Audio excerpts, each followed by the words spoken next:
When a well-known professor tried to challenge Sylvester Stallone on masculinity, toughness, and Hollywood's influence, what started as a routine discussion turned into a viral moment that left the internet buzzing. The university auditorium buzzed with anticipation as students, faculty, and media representatives settled into their seats, eager for what promised to be a heated debate. The event, titled "Redefining Strength in the Modern World," had been widely promoted as an intellectual showdown between Professor Daniel Whitaker, a renowned sociology professor known for his progressive stance on masculinity, and Sylvester Stallone, the legendary Hollywood actor whose career had been built on portraying rugged, tough heroes.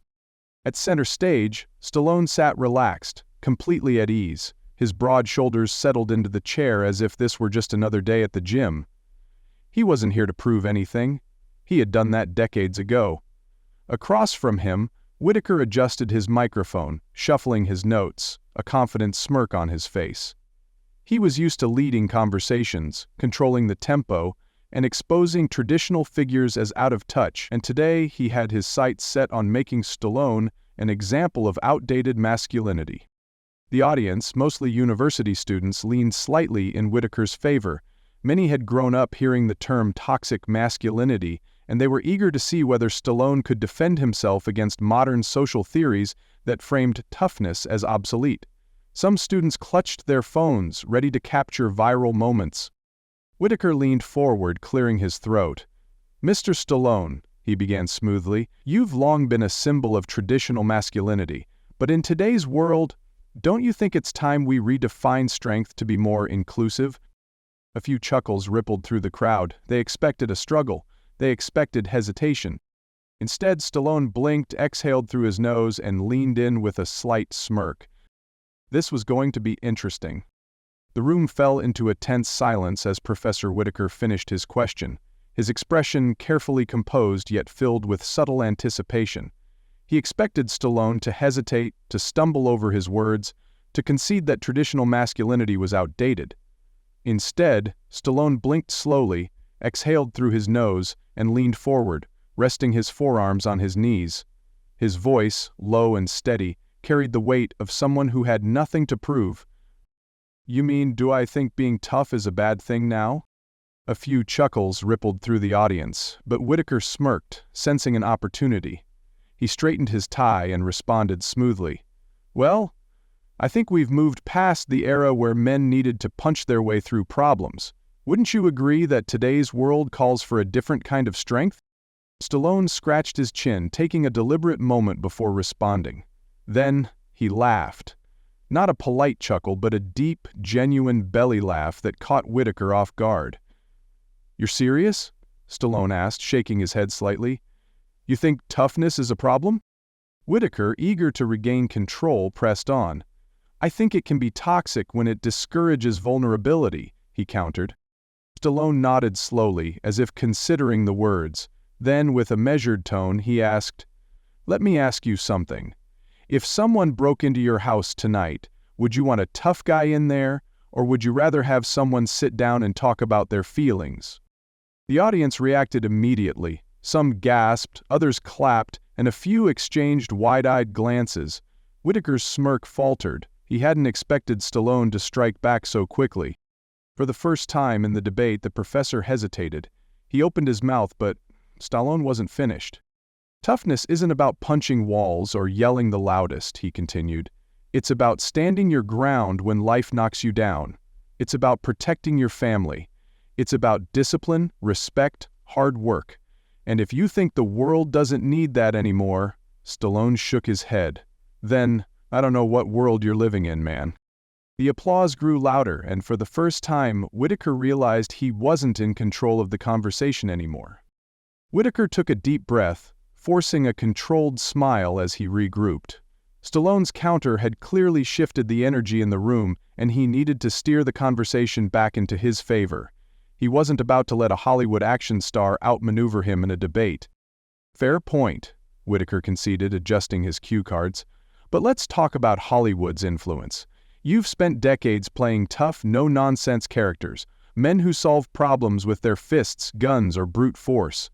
Don't you think that kind of storytelling glorifies violence? Shouldn't we as a society be promoting heroes who resolve conflicts without resorting to aggression? The audience nodded in agreement, some already anticipating a stumble from Stallone. This was the professor's territory now: media, messaging, and cultural responsibility. But Stallone didn't flinch. Instead, he leaned back, stretching his arms across the chair, and let out a small, knowing laugh. "Hollywood glorifies a lot of things," he said. "But tell me something. Have you ever seen a movie where a guy saves the world by filling out paperwork?" The crowd erupted. Laughter rolled through the auditorium, even reaching some of the faculty members sitting in the front row. Whitaker's jaw tightened slightly, realizing that the audience was no longer fully on his side. Stallone wasn't done. "Look, man, movies ain't real. Last time I checked, I never actually went 15 rounds with Apollo Creed. Never single-handedly took down an army with a red bandana and a knife. Never ran up those steps in Philly and magically solved people's problems. It's entertainment." Whitaker saw his opening and quickly responded. "But don't you think media shapes culture? Kids grow up watching Rambo and Rocky. Don't you think we should be giving them heroes who solve problems without violence?" Stallone exhaled through his nose, shaking his head. "You ever actually watch Rocky?" he asked, eyebrow raised. "That movie wasn't about beating people up. It was about getting back up when life knocks you down. And Rambo? That guy didn't want to fight. He just wanted to be left alone. People pushed him until he had no choice." The applause grew louder, and Whitaker's composure slipped, just for a second. The debate wasn't going as he had planned. Stallone was turning his questions into lessons, and the audience wasn't just listening anymore, they were agreeing with him. Whitaker shifted in his seat, his fingers gripping the edges of his cue cards as he tried to regain his footing. Stallone wasn't just dodging his questions, he was flipping them back with a clarity that resonated with the audience. The professor needed to reframe the conversation, to steer it into something less about Hollywood and more about real-world implications. Leaning forward, Whitaker softened his tone, aiming for a more personal approach. "Okay, fair enough," he said, "but let's talk about reality. We're at a point where people are questioning what it means to be a man, what it means to be tough. Some argue that the old-school, don't show weakness mindset actually does more harm than good, that it creates division instead of unity. What do you say to that?" Stallone let the question hang in the air for a moment, tapping his fingers on the armrest as he considered his response. Then he locked eyes with Whitaker, his voice lower, deliberate. "You ever meet a firefighter?" Whitaker blinked. "Excuse me?" "A firefighter," Stallone repeated. "A cop? A soldier? Hell, even a single mom working 2 jobs just to keep food on the table. You ever talk to those people? You think toughness is their problem?" The room fell into an uneasy silence as some members of the audience shifted uncomfortably in their seats. "No, man," Stallone continued, shaking his head. "Their toughness is what keeps the world running." Whitaker hesitated, clearly thrown off balance, but before he could recover, Stallone pressed forward. "The problem isn't toughness. The problem is people thinking strength is something bad, like it's dangerous. Weakness ain't a virtue, pal. Strength with control, that's what keeps people safe." From the back of the auditorium, someone let out a low whistle. The energy in the room shifted. Whitaker could feel it, slipping away from him. He had expected to challenge Stallone's views, to make him look outdated, but instead, Stallone was painting a picture of real-world strength, one that wasn't just about muscles, but about resilience, discipline, and survival. And the audience was listening. Whitaker shifted in his chair, visibly aware that the conversation was slipping out of his control. The crowd's reactions had changed.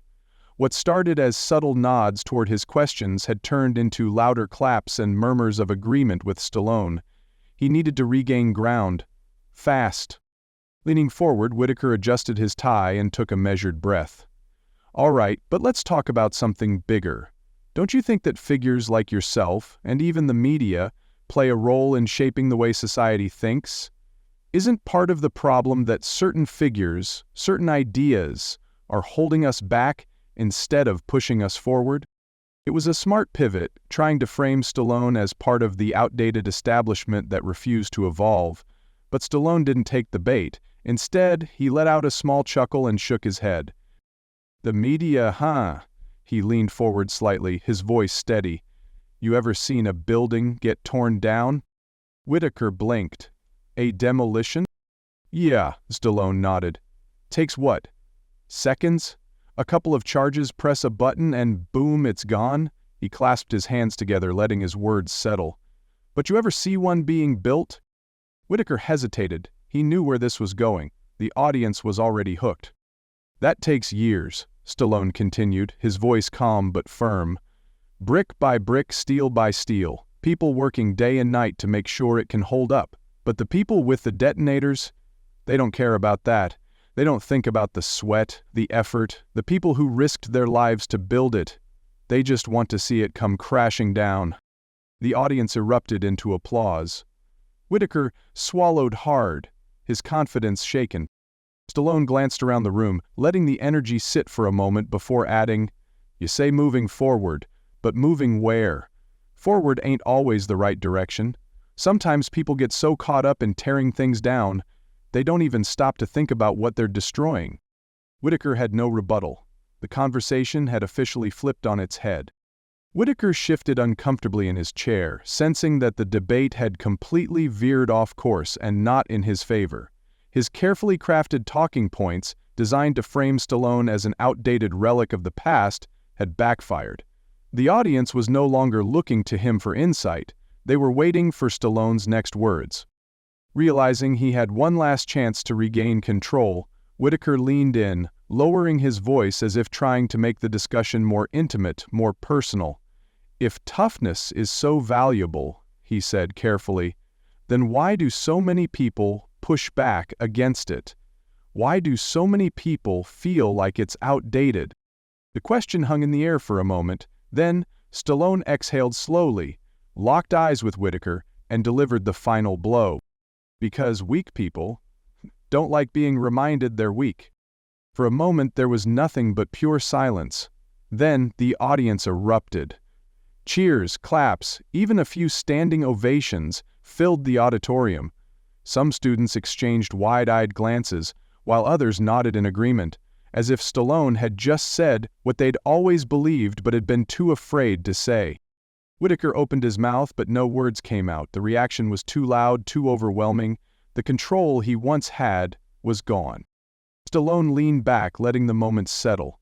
Then, in a quieter, almost reflective tone, he added, Life is gonna throw punches, whether you like it or not. And when it does, the world doesn't care about your feelings. It only asks one thing: can you take the hit and keep moving forward? The crowd's energy surged again, applause echoing through the auditorium. Whitaker had come into this debate believing he would challenge Stallone's worldview. Instead, Stallone had turned the conversation into something bigger, something real. And by the time the event ended, the internet was already on fire. Clips of the debate spread like wildfire, and the question wasn't whether Stallone had won the argument. It was why so many people felt like his words had finally exposed something the media didn't want to talk about. Within hours, the debate exploded across social media. Clips of Stallone's sharp responses and Whitaker's growing discomfort were everywhere, from Twitter to Facebook to YouTube. The headlines were brutal. Sylvester Stallone destroys university professor in live debate. Hollywood legend exposes media's hypocrisy on masculinity. This is why people don't trust the mainstream narrative anymore. The reaction was polarizing. Supporters of Stallone praised his blunt honesty, calling his words a wake-up call. Finally, someone is saying what we're all thinking, one viral post read. Firefighters, veterans, single mothers, and blue-collar workers all chimed in, sharing their own stories of why toughness wasn't a problem, it was a necessity. On the other side, critics scrambled to reframe the narrative. Progressive outlets labeled Stallone's views as outdated, claiming he was clinging to a dying form of masculinity. Academic circles rushed to defend Whitaker, with some calling Stallone's arguments misguided nostalgia for a time that no longer exists. Whitaker himself took to Twitter, posting, "Healthy debate is important. I respect Mr. Stallone's perspective, even if I strongly disagree. Let's keep the conversation civil." But it was too late. The internet had already decided who won. The university issued a carefully worded statement about fostering diverse viewpoints, but students weren't buying it. Meanwhile, Stallone, he didn't post a single word, no tweets, no interviews, no damage control, because unlike the media scrambling for spin, he had already said everything that needed to be said. As the internet erupted into a frenzy, dissecting every moment of the debate, Sylvester Stallone remained completely silent. No press releases, no carefully crafted responses, no social media engagement. While journalists, academics, and online influencers rushed to spin the conversation, Stallone simply went about his life, unfazed by the noise. Reporters reached out for a follow-up interview, eager to get his reaction to the viral firestorm. He declined. Pundits on television argued over what his words really meant, yet Stallone never felt the need to clarify. He didn't have to. The debate spoke for itself. Meanwhile, Whitaker and the university struggled to contain the fallout. The professor, once confident in his ability to control narratives, now found himself at the center of a public reckoning on media credibility. His supporters called Stallone's words dangerous simplifications, but even some of his own students began questioning the disconnect between theory and reality. As the days passed, the media gradually moved on, but the conversation didn't die. People weren't just talking about Stallone. They were talking about the deeper issues he had exposed. And that was the real power of silence. Stallone didn't chase the moment chased him. Days turned into weeks, but the conversation refused to die down. What started as a debate about masculinity and toughness had evolved into something much bigger, a larger discussion about strength, resilience, and the shifting cultural landscape. Stallone's words lingered in workplaces, homes, and social circles, sparking debates that went far beyond the university auditorium. Firefighters, veterans, construction workers, and single mothers took to social media sharing personal stories of how grit and perseverance weren't toxic, they were essential. A retired Marine's viral post read, "Stallone gets it. Strength isn't about being aggressive, it's about showing up when it matters." A single mother from Texas shared, "Raising 3 kids alone? That's toughness. Life doesn't care about your feelings. You either stand up or get run over." Meanwhile, universities and media outlets tried to shift focus, running new pieces on the dangers of nostalgia and why society must embrace new definitions of strength. But the public wasn't buying it. For the first time in years, people weren't just accepting the media's narrative, they were questioning it. Stallone hadn't just won a debate. He had reignited a conversation people were afraid to have, and no amount of spin could change that. A week after the debate, a local reporter caught up with Sylvester Stallone at a small boxing gym in Los Angeles. He wasn't on a press tour, he wasn't seeking attention, he was just doing what he always did. Training, staying sharp, moving forward. The reporter, expecting a grand statement or a victory lap, asked, "Did you expect the debate to go viral like it did?" Stallone wiped sweat from his forehead, took a sip from his water bottle, and shrugged. "Look, man, I wasn't trying to prove anything, I was just being honest." The reporter pressed further. "Do you have anything to say to your critics? The people who think your views are outdated?" Stallone chuckled, shaking his head. "People always act surprised when someone tells the truth. That's the world we live in now." And that was it. No further explanation, no defense, no apologies. Because real strength isn't about being loud. It's about standing firm in what you believe. The debate had come and gone, but the conversation it sparked was just beginning. And as the media moved on, one question still lingered in people's minds.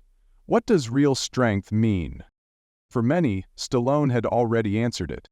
Whitaker came prepared with a narrative that toughness is outdated, that traditional masculinity no longer has a place in modern society. But Stallone flipped the conversation, reminding everyone that strength isn't about violence, aggression, dominance, or ego. It's about standing firm, protecting others, and enduring life's challenges. Stallone didn't argue to win or seek applause, he simply spoke the truth. His words resonated because they weren't theoretical, they were real. He spoke for firefighters, single parents, soldiers, and everyday people who know that strength isn't toxic, it's necessary to survive. People are tired of being told what to think. The internet's response proved that many feel disconnected from the narratives pushed by mainstream media. This debate wasn't just about masculinity, it was about the growing divide between theory and reality. In the end, Stallone didn't just challenge Whitaker, he challenged an entire cultural narrative, and the world listened. Because true strength isn't about arguing louder, it's about standing firm when it matters most.